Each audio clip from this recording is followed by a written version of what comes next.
గతంలో మేము ప్రకటించిన విధంగానే రాష్ట్రంలో జగన్మోహన్ రెడ్డి సర్కార్ విడుదల చేసినటువంటి సోలార్ విద్యుత్ టెండర్ల వెనుక అతిపెద్ద కుంభకోణం దాగి ఉంది. దాదాపు 1,20,000 కోట్ల రూపాయల కుంభకోణం ఈ 6,400 మెగావాట్లకు సంబంధించి సోలార్ పవర్ కి సంబంధించినటువంటి టెండర్లు ఏవైతే జగన్మోహన్ రెడ్డి సర్కార్ విడుదల చేసిందో దీని వెనుక 1,20,000 కోట్ల రూపాయల కుంభకోణం దాగి ఉంది. అనేక అవకతవకలు దీని వెనుక జరుగుతున్నాయని మేము కొద్ది నెలల క్రితం తెలుగుదేశం పార్టీ పక్షాన్ని ఏదైతే ప్రకటించామో ఈ రోజున అదే నిజమయ్యే విధంగా రాష్ట్ర అత్యున్నత న్యాయస్థానం ఏపీ హైకోర్టు ఈ 6,400 మెగావాట్ల సోలార్ విద్యుత్ టెండర్లని పూర్తిగా రద్దు చేయటం జరిగింది. ఇవి పూర్తిగా కూడా చట్ట వ్యతిరేకంగా ఉన్నాయి. ఎలక్ట్రిసిటీ యాక్ట్కి వ్యతిరేకంగా ఇవన్నీ కూడా ఉన్నాయి. అదేవిధంగా కేంద్ర ప్రభుత్వం విడుదల చేసినటువంటి కాంపిటేటివ్ బిడ్డింగ్ గైడ్ లైన్స్కి వ్యతిరేకంగా మరి టెండర్లన్నింటినీ కూడా పిలవటం జరిగింది అని చెప్పి పూర్తిగా మరి టాటా పవర్ సంస్థ ఈ టెండర్లకి వ్యతిరేకంగా మరి హైకోర్టుని ఆశ్రయించగా వారు స్పష్టమైనటువంటి తీర్పుని వెలువడించడం జరిగింది నిన్న మధ్యాహ్నం. మేము ముందు నుంచి కూడా చెప్తూ ఉన్నాం, కేవలం తన బినామీలకి పెద్ద ఎత్తున కాంట్రాక్టులు దోచిపెట్టడం కోసం సోలార్ విద్యుత్తుని అడ్డం పెట్టుకుని వేల కోట్ల రూపాయల అవినీతికి పాల్పడటం కోసం మాత్రమే ఈ రోజున జగన్మోహన్ రెడ్డి సర్కారు ఈ 6,400 మెగావాట్ల సోలార్ విద్యుత్ టెండర్లని పిలవటం జరిగింది అని మేము చాలా స్పష్టంగా తెలియజేశాం. మరి మేము చెప్పినట్టుగానే మరి టెండర్లలో అత్యధిక భాగం అదానీ కానివ్వండి, అదేవిధంగా జగన్మోహన్ రెడ్డికి అత్యంత సన్నిహితుడైనటువంటి ఎంపీ అవినాష్ రెడ్డి బినామీ అయినటువంటి నర్రెడ్డి విశ్వేశ్వర రెడ్డికి చెందినటువంటి షిరిడి సాయి ఎలక్ట్రికల్స్ వారు ఈ రెండు సంస్థలే మరి 6,400 మెగావాట్లకు సంబంధించినటువంటి సోలార్ విద్యుత్ టెండర్లలో అధిక శాతం జగన్మోహన్ రెడ్డి అత్యంత సన్నిహితుడు అవినాష్ రెడ్డి బినామీ షిరిడి సాయి ఎలక్ట్రికల్స్ అదేవిధంగా అదానీ ఈ రెండు కంపెనీలే దక్కించుకోవటం కూడా మేము ఆ రోజున ఏదైతే మేము బయట పెట్టామో మేము మాట్లాడామో అదే నిజమయ్యే విధంగా టెండర్లని కూడా జగన్మోహన్ రెడ్డి గారు కావాలనుకున్నటువంటి కంపెనీలే దక్కించుకునే అత్యధిక భాగం షిరిడి సాయి ఎలక్ట్రికల్స్ అదానీ పవర్. రెండో పక్కన ఎలక్ట్రిసిటీ యాక్ట్లో ఉన్నటువంటి అనేక చట్టాలని అనేక క్లాజుల్ని వైలేట్ చేసి కేంద్ర ప్రభుత్వం విడుదల చేసినటువంటి కాంపిటేటివ్ బిడ్డింగ్ గైడ్ లైన్స్ కూడా వైలేట్ చేసి అడ్డగోలుగా వీళ్ళు మరి ఈ టెండర్ డాక్యుమెంట్ విడుదల చేయటం, ఒక డ్రాఫ్ట్ పవర్ పర్చేస్ అగ్రిమెంట్ను కూడా విడుదల చేయటాన్ని వాళ్ళ హైకోర్టు చాలా స్పష్టంగా తప్పుపట్టినటువంటి పరిస్థితి.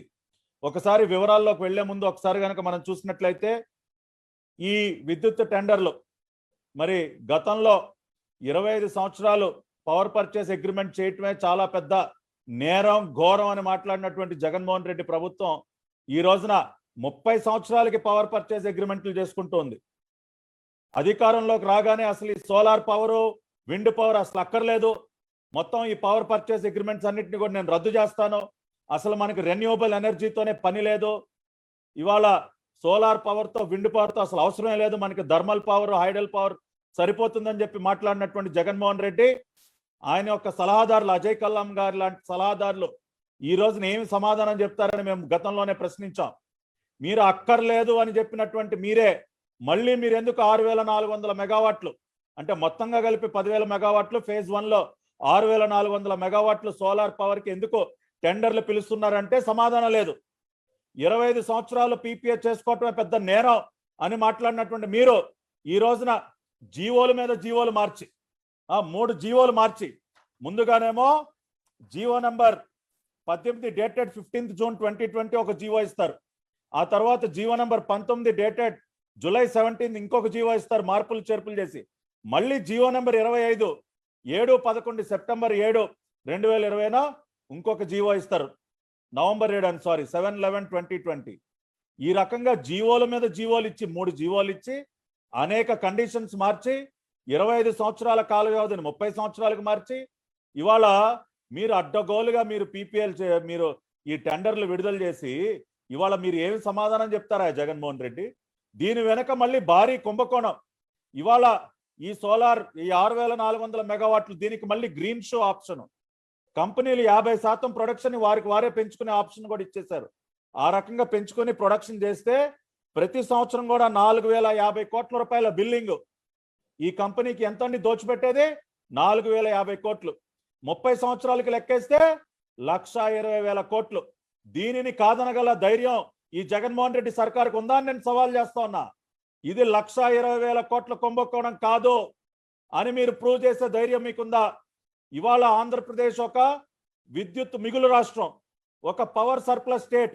గతంలో చంద్రబాబు నాయుడు గారి ఒక ముందు చూపుతో గతంలో విపరీతంగా విద్యుత్ కోతలు ఉండేటటువంటి రాష్ట్రాన్ని 24/7 పవర్ నిరంతరాయంగా విద్యుత్ సరఫరా చేయటమే కాకుండా ఒక విద్యుత్ మిగులు రాష్ట్రంగా చంద్రబాబు నాయుడు గారు తీర్చిదిద్దారు.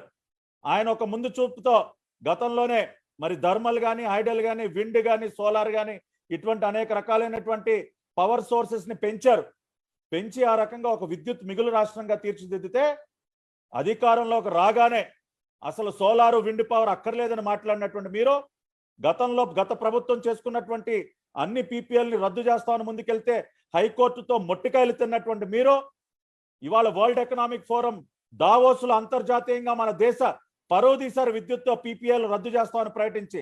ఆ రకంగా దేశ ప్రతిష్టనే దిగజార్చినటువంటి మీరు ఇవాళ కొత్తగా మళ్ళీ ఏదో జ్ఞానోదయం అయినట్టు 6,400 మెగావాట్లకి మీరు ఎలా టెండర్లు పిలిచారు సార్? అక్కర్లేదన్న నోటితోనే ఏం మొక్కం పెట్టుకుని టెండర్లు పిలిచారు? దేనికి అంటే పైసా 1,20,000 కోట్లు కదండి. మరి 1 కాదు 2 కాదు 1,20,000 కోట్లు కళ్ళెదురుగుండా మింగేయటానికి జగన్మోహన్ రెడ్డి గారికి సిద్ధంగా కనపడుతుంటే ఎందుకు అడుగులు ముందుకు వేయరు సార్? మీరు బ్రహ్మాండంగా వేస్తారు, పరిగెత్తుకుంటా, మామూలు అడుగులు కాదు పరుగులు తెస్తారు. 1,20,000 కోట్లు కదా మీరు మింగటానికి, అందుకని టెండర్లు పిలిచారు. ఇవాళ చాలా స్పష్టంగా మీరు ఎన్ని రకాలుగా వైలేషన్స్ చేశారు. ఇవాళ మీరు ఒక్కసారి గనక మీరు విడుదల చేసినటువంటి పీపీఎన్ గనక ఒక్కసారి గనక మీరు చూస్తే ఇవాళ సెక్షన్ 63 అంటే విద్యుత్ చట్టం సెక్షన్ 63 ప్రకారం ఎలక్ట్రిసిటీ యాక్ట్ 2003లో పాస్ చేసినటువంటి ఎలక్ట్రిసిటీ యాక్ట్ లో ఉన్నటువంటి సెక్షన్ 63 ప్రకారం క్లియర్ గా notwithstanding anything contained in section 62 the appropriate commission shall adopt the tariff if such tariff has been determined through a transparent process of bidding in accordance with the guidelines issued by the central government. ఇవాళ section 63 ప్రకారం కేంద్ర ప్రభుత్వం విడుదల చేసినటువంటి competitive bidding guide lines ఆధారంగానే మీరు విద్యుత్ కొనుగోలు ఒప్పందాలకు సంబంధించినటువంటి టెండర్లు పిలవాలి అని చెప్పి ఎలక్ట్రిసిటీ యాక్ట్ లో ఉన్నటువంటి సెక్షన్ 63 క్లియర్ గా చెప్తూ ఉంటే మీరు ఇవాళ కేంద్ర ప్రభుత్వం 2017లో విడుదల చేసినటువంటి కాంపిటేటివ్ బిడ్డింగ్ గైడ్ లైన్స్ ని పూర్తిగా తొంగలో దొక్కి వాటిని ఏమాత్రం కూడా పట్టించుకోకుండా మీరు ఇవాళ పీపీఎల్ విడుదల చేస్తారా? Power purchase agreements. ఇంకొక పక్కన ఇది మీ జుడిషియల్ ప్రివ్యూ, మీరు ఏర్పాటు చేసినటువంటి జుడిషియల్ ప్రివ్యూ డాక్యుమెంట్. దీనిలో క్లియర్ గా ఏమని మెన్షన్ చేసిందండి? The share holding pattern of at least 51% of the total shareholding, minimum duration has been reduced from 3 years to 1 year. ఎందుకు సార్ ఇది? Modify the minimum duration for which the selected bidder shall not change the shareholding pattern of at least 51% from 3 years to 1 year. 3 సంవత్సరాల నుంచి 1 సంవత్సరానికి తగ్గించడం ఏంటి sir? అంటే ఏ కంపెనీలు అయితే బిడ్డింగ్ చేస్తా ఉన్నాయో వారు కనీసంగా 3 సంవత్సరాల పాటు 51% మించి వాటాని వాళ్ళు డైల్యూట్ చేయడానికి అవకాశం లేదని పెడితే మీరు 1 సంవత్సరానికి తగ్గించే ప్రయత్నం చేస్తారా? దేనికండి? ఇవాళ మీ షిరిడి సాయిలో ఉన్నటువంటి వాటాలు మళ్ళీ మీరే జగన్మోహన్ రెడ్డి గారు మీరే మీ బినామీలు మళ్ళీ కొనేసుకుని, లేదంటే మీ దొంగ కంపెనీలు, మీ సూట్ కేస్ కంపెనీలు కొనేసుకుని మొత్తంగా మళ్ళీ మీ చేతుల్లోకి తీసుకోవటానిక? బినామీల చేతుల్లో నుంచి డైరెక్ట్ గా మీ చేతుల్లోకి తీసుకోవటానికి ఇటువంటి కండిషన్స్ మారుస్తారా? కనీసంగా 3 సంవత్సరాల పాటు 51% వాటాకి తగ్గి ఎక్కడా కూడా బిడ్ చేసుకున్నటువంటి కంపెనీల వాటాలు ఉండకూడదు అంటే దానిని మళ్ళీ 1 సంవత్సరానికి తగ్గించడానికి ఏర్పాట్లు. రెండో పక్కన ఎలక్ట్రిసిటీ యాక్ట్ లో ఉన్నటువంటి సెక్షన్ 63ని వైలేట్ చేస్తూ ఇవాళ కేంద్ర ప్రభుత్వం వాళ్ళు 2017లో విడుదల చేసినటువంటి కాంపిటేటివ్ బిడ్డింగ్ గైడ్ లైన్స్ లో వాళ్ళు క్లియర్ గా ఏమని చెప్పారు? చాలా స్పష్టంగా ఇన్ఫార్మ్ ద అప్రాప్రియేట్ కమిషన్, అంటే ఏపీ ఎలక్ట్రిసిటీ రెగ్యులేటరీ కమిషన్ ఏదైతే ఉందో, inform the appropriate electricity regulatory commission about the initiation of bidding process. మీరు టెండర్ని ఈ విధంగా పిలుస్తున్నామని ముందుగా ఏపీ ఎలక్ట్రిసిటీ రెగ్యులేటరీ కమిషన్కి మీరు తెలియజేయాలి. తర్వాత seek the approval of the appropriate commission if any inter alia in the RFS or PPA in accordance with the process described in clause 18 of the competition bidding guidelines. ఏమన్నా deviations కనుకుంటే మీరు పీపీఎల్కి సంబంధించి డ్రాఫ్ట్కి సంబంధించి మీరు ఏమన్నా డీవియేషన్స్లోకి వెళుతుంటే you should seek the approval of the appropriate commission for any deviations. అంటే ఏపీ ఎలక్ట్రిసిటీ రెగ్యులేటరీ కమిషన్ యొక్క అప్రూవల్ తీసుకోవాలి మీరు ఏదన్నా డీవియేషన్స్ వెళుతూ ఉంటే. Prepare the bid documents in accordance with the competitive bidding guidelines. Bid documents కూడా కేంద్ర ప్రభుత్వం విడుదల చేసినటువంటి కాంపిటేటివ్ బిడ్డింగ్ గైడ్ లైన్స్ కి ఆధారంగానే మీరు తయారు చేయాలి. కానీ ఇవాళ మీరు ఎన్ని రకాల డీవియేషన్స్కి వెళ్ళారండి? ఇవాళ ఎలక్ట్రిసిటీ యాక్ట్ లో కానివ్వండి, కాంపిటేటివ్ బిడ్డింగ్ గైడ్ లైన్స్ లో కానివ్వండి, మీరు ఎన్ని రకాల డీవియేషన్స్కి వెళ్ళారు? ఇవాళ ఒక్కసారి కనుక చూస్తే ఈ డ్రాఫ్ట్ పీపీఎల్ ఏం చెప్తారండి? The draft PPA provides stipulation for claiming the relief of change in law are extra change in tax duties subsequent to the signing of the PPA. Such change in law event could result in increased tariff. అంటే మీరు PPA sign చేసిన తర్వాత ఏమన్నా మీరు మార్పులు చేర్పులు చేస్తే, ఏది ట్యాక్సెస్ లో కానివ్వండి, డ్యూటీస్ లో కానివ్వండి, ఇంకేదన్నా టారిఫ్ ఇంక్రీజ్ అయ్యే విధంగా మీరు అన్న మార్పులు చేర్పులు కనుక చేస్తే అవి యాక్చువల్గా అయితే అప్రాప్రియేట్ కమిషన్ ద్వారా అప్రూవల్ అయ్యి రావాలి, ఏది ఎలక్ట్రిసిటీ యాక్ట్ ప్రకారం. కానీ ఇక్కడ వీళ్ళేం పెట్టారండి పీపీఏలో? వీళ్ళు దాన్ని పూర్తిగా మార్చేసి the aggrieved party shall be required to approach the other party for appropriate relief. అంటే ఎలక్ట్రిసిటీ రెగ్యులేటరీ కమిషన్తో పని లేకుండా పీపీఏలో కనుక తర్వాత ఏమన్నా మార్పులు చేసుకుంటే వీళ్ళు అదర్ పార్టీ, అంటే ఇవాళ ఈ టెండర్లు పిలుస్తుంది చూసారా, టెండర్లు పిలుస్తున్నటువంటి కంపెనీ ఏదైతే ఉందో AP green energy corporation limited అనే ఒక కంపెనీని అప్రోచ్ అవ్వాలంటండి. అంటే ఎలక్ట్రిసిటీ రెగ్యులేటరీ కమిషన్తో పని లేకుండానే వీళ్ళు టారిఫ్లు పెంచేసుకోవచ్చు. ఏమన్నా డిస్ప్యూట్స్ ఏమన్నా అరైజ్ అయితే వాటిని సాల్వ్ చేయడానికి కూడా రెగ్యులేటరీ కమిషన్తో పని లేకుండా మీరు పవర్ పర్చేజ్ అగ్రిమెంట్లో ఉన్నటువంటి క్లాజ్ 12లో పెట్టారు. క్లాజ్ 12లో మీరు ఏం పెట్టారు జగన్మోహన్ రెడ్డి గారు? అంటే ఎలక్ట్రిసిటీ రెగ్యులేటరీ కమిషన్తో మీకు పని లేదా? అంటే కమిషన్ దగ్గరికి వెళ్తే మీరు ఆడమన్నట్టు ఆర్డర్ కాబట్టి ఇవాళ ఎలక్ట్రిసిటీ యాక్ట్ ప్రకారం మీరు చేయాలనుకున్న దోపిడీ మీరు చేయలేరు కాబట్టి ఇటువంటి తప్పుడు క్లాజులు పెడతారా? ఎందుకు పెట్టారు మీరు క్లాజ్ 12 పవర్ పర్చేస్ అగ్రిమెంట్ లో? అదేవిధంగా ఇక్కడ కనుక మీరు చూస్తే క్లియర్గా కూడా కాంపిటేటివ్ బిడ్డింగ్ గైడ్ లైన్స్ లో ఉన్నటువంటి క్లాజ్ 5.7 కేంద్ర ప్రభుత్వం వాళ్ళు విడుదల చేసినటువంటి competitive bidding guide lines clause 5.7 లో స్పష్టంగా ఎటువంటి డిస్ప్యూట్ వచ్చినా కూడా ఎలక్ట్రిసిటీ రెగ్యులేటరీ కమిషన్ దగ్గరికి వెళ్ళాలి అని చెప్పి స్పష్టంగా ఉంటే వీళ్ళు దానిని తొంగలోకి తొక్కి పీపీఏలో క్లాజ్ 12 అని ఇంకో కొత్త పీపీఏ తీసుకొచ్చి వీళ్ళే ఆ డిస్ప్యూట్స్ ని సెటిల్ చేసేస్తారంట. దానికి కూడా all disputes shall be referred to a senior officer. ఒక అధికారిని వీళ్ళే నియమిస్తారంట, ఒక కమిటీని వీళ్ళే నియమిస్తారంట. ఎవరండి ఆ కమిటీలో? Principal secretary energy department government of Andhra Pradesh, chief engineer AP Transco, ఆ తర్వాత సూపరింటెండెంట్ ఇంజనీరు, వీళ్ళతో పెట్టి మీరు డిస్ప్యూట్స్ రిజాల్వ్ చేసేస్తారా? ఇంకా ఎలక్ట్రిసిటీ రెగ్యులేటరీ కమిషన్ దేనికన్నా ఉంది?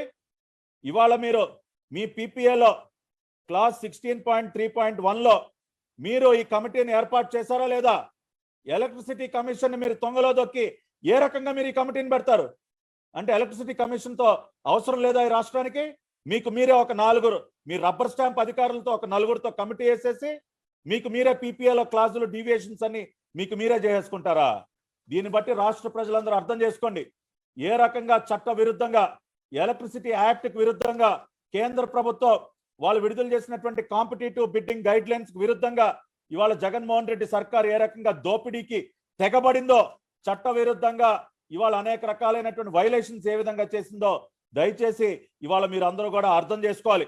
అదే విధంగా మీరు గనక ఒకసారి గనక సెక్షన్ 86(1) గనక మీరు చూసినట్లయితే adjudication upon disputes between the licensees and generation companies should be referred to the commission. Clear గా కూడా కమిషన్ ఆధ్వర్యంలోనే జరగాలి అని చెప్పి ఇవాళ ఈ సెక్షన్ లో ఉన్న 86 లో ఉన్నటువంటి విషయాలు కూడా మనకు చెప్తూ ఉన్నాయి.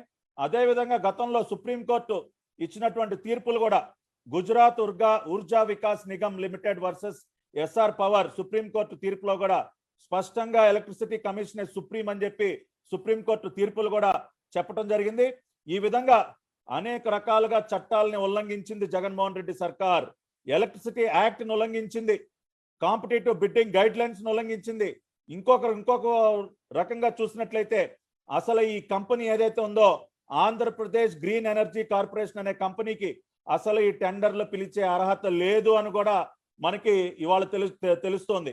ఇవాళ చట్ట ప్రకారం ఎలక్ట్రిసిటీ యాక్ట్ ఏమని చెప్తుంది? The electricity act permits procurement of power for supply or consumption by licensees, namely a trading licensee or a distribution licensee. అంటే ట్రేడింగ్ లైసెన్సీ కానీ డిస్ట్రిబ్యూషన్ లైసెన్స్ కానీ ఉన్నటువంటి కంపెనీలు మాత్రమే పవర్ ప్రొక్యూర్మెంట్ చేపట్టాలి అని చెప్పి చాలా స్పష్టంగా ఎలక్ట్రిసిటీ యాక్ట్ చెప్తుంటే, అసలు ఈ AP green energy corporation limited కి ఎటువంటి లైసెన్సులు కూడా లేవని తెలుస్తోంది. అంటే అసలు ఎటువంటి లైసెన్సులు లేనటువంటి ఒక కంపెనీతో ఇవాళ మీరు ఏ రకంగా టెండర్లు పిలుస్తారు? టెండర్ డాక్యుమెంట్లకు సంబంధించి డ్రాఫ్ట్ పవర్ పర్చేస్ అగ్రిమెంట్ లో మీరు ఏ రకంగా ఎలక్ట్రిసిటీ యాక్ట్ లో ఉన్నటువంటి సెక్షన్స్ ఉల్లంఘిస్తారు? కాంపిటేటివ్ బిడ్డింగ్ గైడ్ లైన్స్ లో ఉన్నటువంటి వాటిని అనేక రకాలుగా ఏ రకంగా ఉల్లంఘిస్తారో ఇవాళ మీరు సమాధానం చెప్పాలి. అంటే ఒక పక్కన మీరు ఏ కంపెనీ ఆధ్వర్యంలో, ఏపీ గ్రీన్ ఎనర్జీ కార్పొరేషన్ అనే కంపెనీ ఆధ్వర్యంలో దేని ఆధ్వర్యంలో అయితే టెండర్లు పిలిచారో దానికి అసలు ట్రేడింగ్ లైసెన్స్ కానీ ఇవాళ పవర్ పర్చేజ్ కి సంబంధించినటువంటి డిస్ట్రిబ్యూషన్ ఈ లైసెన్సులు కానీ లేని విధంగా మరి అవన్నీ కూడా బయటపడుతూ ఉన్నాయి. రెండో పక్కన అనేక రకాలైనటువంటి సెక్షన్లు కూడా మీరు ఉల్లంఘించారు అని చెప్పి చాలా స్పష్టంగా బయటపడుతుంది. ఇవన్నీ పరిశీలించిన తర్వాతే ఇవాళ ఇన్ని రకాలుగా మీరు చట్టాలను ఉల్లంఘించి, కేంద్ర ప్రభుత్వ గైడ్ లైన్స్ ఉల్లంఘించి, ఎటువంటి లైసెన్స్ లేనటువంటి ఒక కంపెనీ ఆధ్వర్యంలో టెండర్లు పిలిచారు కాబట్టి 1,20,000 కోట్ల రూపాయల సోలార్ విద్యుత్ కుంభకోణానికి పాల్పడ్డారు. కాబట్టి మీ బినామీ కంపెనీలైనటువంటి షిరిడి సాయి ఎలక్ట్రికల్స్ అనేటువంటి బినామీ కంపెనీలకి దోచిపెట్టాలని మీరు పన్నాగం పన్నారు. కాబట్టి ఇవాళ ఏపీ హైకోర్టు ఇవాళ చట్ట ప్రకారం ఇవాళ గైడ్ లైన్స్ ఆధారంగా మీరు మీరు విడుదల చేసినటువంటి టెండర్లు చెల్లవు అని చెప్పి వాళ్ళు పూర్తిగా రద్దు చేశారు. ఇదే అంశాన్ని మేము తెలుగుదేశం పార్టీ పరంగా మేము కొద్ది నెలల ముందుగానే చెప్పాం.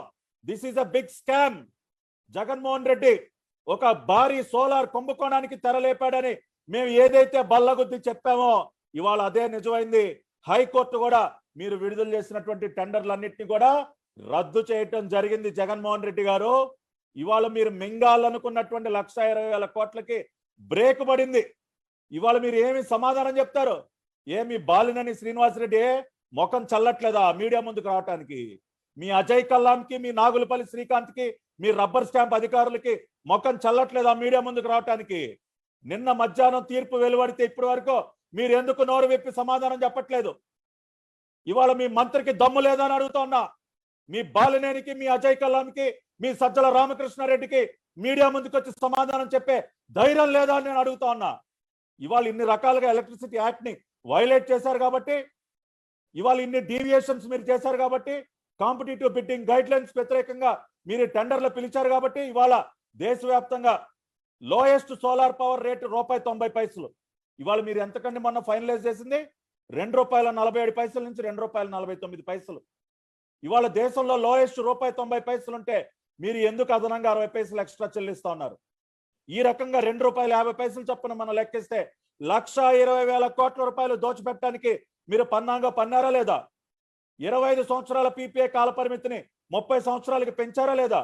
అదే విధంగా ఫ్లాట్ ఫిక్స్డ్ టారిఫ్ అంటండి, మొత్తం కాల పరిమితికి ఫిక్స్డ్ లెవలైజ్డ్ టారిఫ్. గతంలో ఫస్ట్ ఏమో ఒక జీవోలో 15 సంవత్సరాలకి ఫిక్స్డ్ టారిఫ్, తర్వాత 15 సంవత్సరాలకి ఆపరేషన్ అండ్ మెయింటెనెన్స్ ఛార్జెస్ మాత్రమే మేము చెల్లిస్తామని చెప్పి మీరు ఎందుకు మార్చారు? ముందుగా ఇచ్చినటువంటి జీవోలో 15 ఇయర్స్ అని అన్నారా లేదా? తర్వాత 15 ఇయర్స్కి ఓన్లీ మెయింటెనెన్స్ ఛార్జెస్ అని చెప్పి తర్వాత ఎందుకు మార్చారు? మొత్తం కాల పరిమితి మొత్తానికి ఒకటే ఫిక్స్డ్ టారిఫ్ ఎందుకు పెట్టారో కూడా మీరు రాష్ట్ర ప్రజలకి సమాధానం చెప్పాలి మిస్టర్ జగన్మోహన్ రెడ్డి. ఇవాళ ఇన్ని రకాలుగా ఇన్ని డీవియేషన్స్ కి పాల్పడి ఈ రకంగా అడ్డగోలుగా 1,20,000 కోట్ల రూపాయల దోపిడీకి మీరు తెగబడ్డారు కాబట్టి ఇవాళ హైకోర్టు మీరు విడుదల చేసినటువంటి టెండర్లు మొత్తాన్ని కూడా రద్దు చేసింది. ఇప్పటికైనా రాష్ట్ర ప్రజలందరూ అర్థం చేసుకోండి. ఇవాళ నేను AP green energy corporation limited ఆధ్వర్యంలో వీరు ఎన్ని రకాలుగా డీవియేషన్స్ చేశారో, ఎలక్ట్రిసిటీ యాక్ట్ 2003లో ఉన్నటువంటి అనేక సెక్షన్స్ ని ఎలా వైలేట్ చేశారో, కాంపిటేటివ్ బిడ్డింగ్ గైడ్ లైన్స్ లో ఉన్నటువంటి అనేక గైడ్ లైన్స్ ని ఎలా వైలేట్ చేశారో, ఏపీ ఎలక్ట్రిసిటీ రెగ్యులేటరీ కమిషన్ ని పూర్తిగా ఎలా పక్కన పెట్టేసి భవిష్యత్తులో మళ్ళీ టారిఫ్లు కూడా పెంచుకునే విధంగా ఎలా స్కెచ్ చేశారో ఇవాళ అన్ని ఆధారాలతో సహా నేను రాష్ట్ర ప్రజల ముందు ఉంచుతున్నా. కాబట్టి ఇన్ని రకాలుగా ఎలక్ట్రిసిటీ యాక్ట్ ని వైలేట్ చేసి, గైడ్ లైన్స్ ని వైలేట్ చేసి, ఎలక్ట్రిసిటీ రెగ్యులేటరీ కమిషన్ ని పూర్తిగా పక్కన పెట్టేసి, పూర్తిగా ఒక అధికారులతో ఒక కమిటీ వేసేసుకుని ఎటువంటి లైసెన్స్ లేనటువంటి ఒక కంపెనీ ఆధ్వర్యంలో, ఇది ఇంకా ఆశ్చర్యం, ఇవాళ ట్రేడింగ్ లైసెన్స్ కానీ డిస్ట్రిబ్యూషన్ లైసెన్స్ కానీ లేనటువంటి AP green energy corporation limited ఆధ్వర్యంలో మీరు టెండర్లు పిలుస్తారా జగన్మోహన్ రెడ్డి గారు? ఇవాళ ఎటువంటి లైసెన్స్ లేనటువంటి ఒక కంపెనీ ఆధ్వర్యంలో అసలు మీరు టెండర్లు ఎలా పిలిచారు? ఎలా మీకు సెక్షన్లు మార్చే అధికారం మీకు ఎవరిచ్చారు? అంటే ప్రశ్నించేవారు లేరనా? అందుకనే వాళ్ళ టాటా పవర్ వాళ్ళు వేసినటువంటి కేసులో మీకు భంగపాటు ఎదురైంది. మీరు మళ్ళీ కూడా హైకోర్టు చేతిలో చీవాట్లు తిన్నారు ఇవాళ జగన్మోహన్ రెడ్డి గారు. మీ కుంభకోణం మొత్తం కూడా బట్టబయలైంది. కాబట్టి ఇవాళ రాష్ట్ర ప్రజలందరూ కూడా అర్థం చేసుకోవాలి. ఇవాళ ఏదో వ్యవసాయానికి ఉచితంగా విద్యుత్ ఇవ్వటం కోసం మళ్ళీ దానికి ఇదొక డ్రామా, రైతుల మీద ఈయన గారికి ఏదో ప్రేమ అన్నట్టు మళ్ళీ ఆల్రెడీ ఇవాళ పవర్ సర్ప్లస్ స్టేట్. ఇవాళ మీకంటే ముందు చంద్రబాబు నాయుడు గారు ఒక విద్యుత్ మిగులు రాష్ట్రంగా రాష్ట్రాన్ని తీర్చిదిద్దారు. రెన్యూబుల్ ఎనర్జీ, విండ్ కానీ, సోలార్ కానీ, థర్మల్ గా, హైడల్ పవర్ గా అన్ని రకాలుగా రాష్ట్రాన్ని ఒక విద్యుత్ మిగులు రాష్ట్రంగా తీర్చిదిద్దే ఇవాళ మీరేంటి సార్ ఇంకా చేసేది? ఇవాళ మీకు చేతగాక ఇవాళ పరిపాలన, మీరు అనేక రకాలుగా కష్టాలు పెడుతున్నారు. ఒక పక్కన విద్యుత్ ఛార్జీలు పెంచి అప్రకటితంగా పవర్ కట్స్ చేస్తూ ఇవాళ రాష్ట్ర ప్రజలను పీడించుకుని తింటా ఉన్నారు. కోట్ల రూపాయల భారాన్ని విద్యుత్ ఛార్జీలు పెంచి వాళ్ళ రాష్ట్ర ప్రజలపైన మోపారు. ఇవాళ మీ అసమర్థతతో ఒక పైన ఛార్జీలు పెంచి రాష్ట్ర ప్రజలు నడ్డు విరుస్తుంటే, రెండో పక్కన దొంగచాటుగా చట్టాలని మార్చేసి మీ ఇష్టానుసారం 1,20,000 కోట్ల దోపిడీకి 1,20,000 కోట్ల దోపిడీకి తెగబడతారా మీరు జగన్మోహన్ రెడ్డి గారు? You are expose today. రాష్ట్ర ప్రజల ముందు ఇవాళ మీరు బోనులో ఒక ముద్దాయిగా, ఒక దోషిగా నిలబడ్డారు. మీరు తక్షణమే రాష్ట్ర ప్రజలకి సమాధానం చెప్పాలి. ఎందుకు ఈ రకంగా మీరు ఇంత అవినీతికి పాల్పడే ప్రయత్నం చేశారో మీరు సమాధానం చెప్తారా? లేదంటే మేము ఇవాళ చెప్పినటువంటి విషయాలు వాస్తవం కాదు అని మీ విద్యుత్ శాఖ మంత్రికి ప్రజల ముందుకు వచ్చి సమాధానం చెప్పే దమ్ముందా అని సవాల్ చేస్తున్నా. మీ మంత్రికి మాట్లాడటం చేతకపోతే మీ అజయ్ కల్లామనో, మీ సజ్జల రామకృష్ణారెడ్డినో రమ్మనండి. వచ్చి వాళ్ళు మేము అడిగినటువంటి ప్రశ్నలకి సమాధానం చెప్పండి. మీ కుంభకోణానికి సంబంధించి మేము అడిగినటువంటి ప్రశ్నలకి ప్రజల పక్షాన మీరు సమాధానం చెప్పి తీరాలి. లేదంటే ఇంకా కూడా ఈ విధంగానే మీకు చీవాట్లు, భంగపాట్లు తప్పవు జగన్మోహన్ రెడ్డి గారు.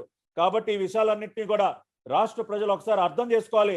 సోలార్ విద్యుత్ పేరుతో ఎంత భారీ కుంభకోణానికి జగన్మోహన్ రెడ్డి పాల్పడ్డాడో ఇవాళ అన్ని కూడా సవివరంగా మీ ముందు ఉంచడం జరిగింది. వీటన్నిటిని కూడా మీరు అర్థం చేసుకుని ఈ అవినీతి తిమింగలం, ఈ జగన్మోహన్ రెడ్డి ఏదైతే ఉందో ఈ తిమింగలానికి తగిన బుద్ధి చెప్పాలని చెప్పి మరొకసారి కోరుకుంటూ సెలవు తీసుకుంటూ ఉన్నాను.